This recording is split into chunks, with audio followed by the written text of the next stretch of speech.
Hello বন্ধুরা, গৃহিণীর গৃহবাস ব্লগে আমি তোমাদের সাথে নিরামিষ ডালিয়া রান্নার রেসিপি শেয়ার করলাম। তো ডালিয়া রান্নার জন্য প্রথমে আমি মুগের ডাল আর ডালিয়াটা 10 মিনিটের মতো জলে ভিজিয়ে রেখেছিলাম। তারপর গাজর, বিনস, আদা, ধনেপাতা, টমেটো, ক্যাপসিকাম, কাঁচা লঙ্কা আর ফুলকপি, আলু ছোট ছোট করে কেটে নিয়েছিলাম।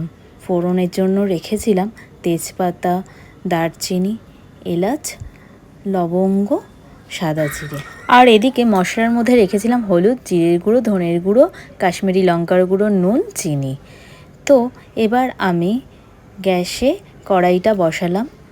কড়াইটা গরম হওয়ার পর আমি তাতে তেল ঢেলে দিলাম পরিমাণ মতো। তেলটা গরম হয়ে আসার পর ফোড়নের জন্য রাখা ছিল তেজপাতা, এলাচ, দারচিনি, সাদা জিরে, লবঙ্গ সব আমি একে একে দিয়ে দিলাম। এবার ফোড়নগুলো একটু লাল হয়ে আসার পর আমি কেটে রাখা আলুগুলো তাতে দিয়ে দিলাম। আলুটা একটু ভাজা ভাজা হয়ে যাওয়ার পর কেটে রাখা ফুলকপি, গাজর, বিনস সব আমি এক এক করে দিয়ে একটু নাড়াচাড়া করে নিলাম। তারপর পরিমাণ মতো নুন দিয়ে দিলাম। নুন দেওয়ার পর খানিকক্ষণ আমি নাড়াচাড়া করে নিয়ে একটু এগুলো ভাজা ভাজা হয়ে যাওয়ার পর আমি অন্যদিকে আরেকটি কড়াই বসিয়ে দিলাম মশলাগুলো কষানোর জন্য। তো প্রথমে আমি আদাটা ঘষে নিয়ে তেল গরম হতেই আদাটা দিয়ে দিলাম। টমেটো, ক্যাপসিকাম, কাঁচা লঙ্কা সব দিয়ে আমি এটা একটু নাড়াচাড়া করে কষিয়ে নিলাম। যতক্ষণ না পর্যন্ত কাঁচা আদার গন্ধটা যায় ততক্ষণ আমি এটা নাড়াচাড়া করলাম।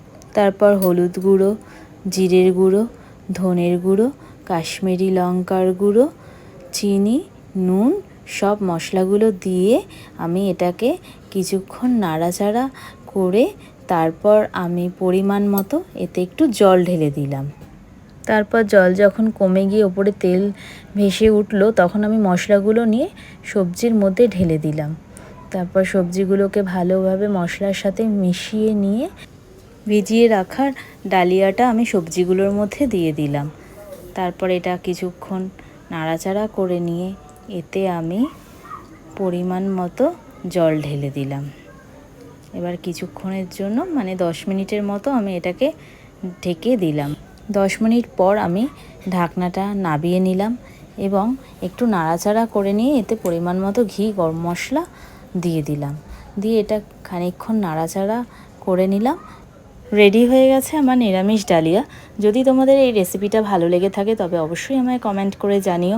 তোমরা সবাই ভালো থেকো, সুস্থ থেকো। দেখা হবে নেক্সট ব্লগে। টাটা।